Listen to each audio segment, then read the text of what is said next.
యేసుక్రీస్తు నామములో బెతస్తా విడుదల పరిచయ తరపున మీకు ప్రేమపూర్వకమైన వందనాలు. ఇది వాక్యదానము. పాపమునకు ప్రాయశ్చిత్తమునొందిన వాడు ధన్యుడు. కీర్తనల గ్రంథం 32వ అధ్యాయం 1వ వచనం.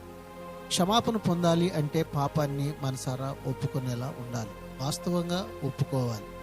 తన విషయం గురించి, తన పాపాన్ని గురించి ఉన్నది ఉన్నట్టు చూస్తూ దానికి సరి అయిన పేరు పెట్టి తన దోషం దేవుని ఎదుట హృదయపూర్వకంగా ఒప్పుకున్నవాడు ధన్యుడు. తమను తాము మోసం చేసుకుంటూ తామెవరో ఎలాంటి వారో సరిగ్గా గుర్తించకుండా ఉండేవారు ఎంతోమంది లోకంలో ఉన్నారు. ఎవరు నిజంగా తమ పాపాన్ని ఒప్పుకుంటారో వారే క్షమించబడతారు. ప్రార్థన.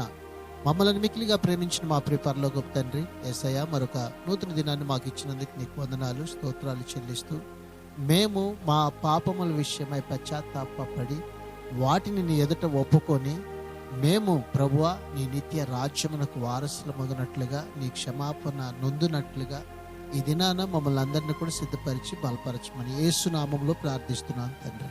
ఆమేన్.